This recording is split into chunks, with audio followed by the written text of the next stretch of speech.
What kind of man paddles 1,500 miles for 2 months, beginning in New York City and ending in Miami, Florida? Allow me to introduce you to Joel Fogel. There was Mermaid Minnie, she was awful very skinny, had a sister. Fogel has been traveling along the eastern coast. He is an ecologist and explorer from New Jersey who began this trip 1 month ago in New York City, his second such journey. He made the same trip 20 years ago. Fogel is Coastal Patrol 90. When he began this trek, he had more members in the group, but for various reasons, including not enough rest and poorly pacing themselves, he is now alone in his journeys down the intracoastal. His purpose?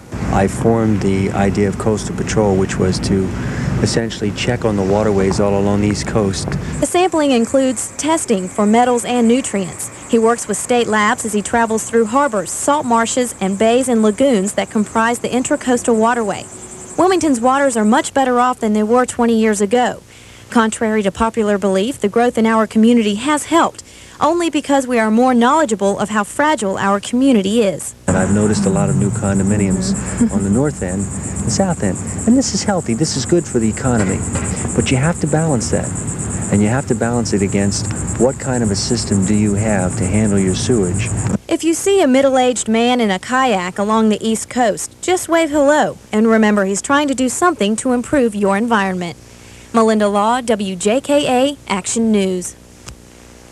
An East Coast environmentalist in a kayak is testing the waters on the West Coast. Joel Fogel started in northern Washington and is taking samples of water all the way to the Mexican border. Today, the kayaking conservationalist tested the Monterey Bay. Dan Springer has the story. Got a whale of a tail to tell you a lie. Look at this. Joel Fogel would rather be surfing this water than testing it. I dip down about 6 inches below the surface away from me. I spill the excess off. As much as Fogel likes kayaking, this 1,300-mile, month-long expedition is mostly business. He's testing 300 sites along the coast, looking for several things from bacteria to zinc. Yeah, the clarity of the water is good. It's excellent. But a little further, he finds a patch of oil. Yeah, we definitely have something in there that looks pretty yucky.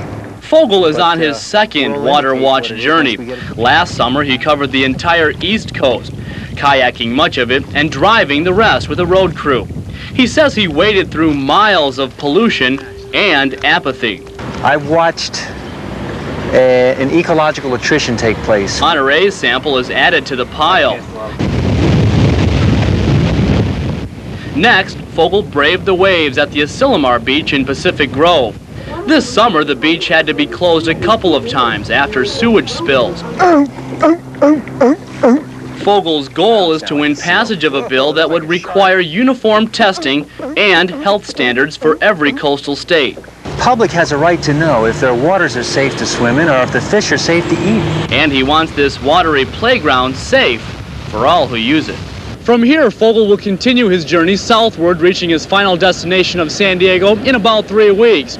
There, he'll turn over his samples to a biologist who specializes in water quality. And when the tests are done, Fogel says he should have a pretty good snapshot of the West Coast environment. In Pacific Grove, Dan Springer, Action News 8. And the results of the test should be out by the end of October, but Fogel's work won't be done. Next year, he plans to kayak down the Mississippi River. The beach bill he's pushing for is currently in the U.S. Senate.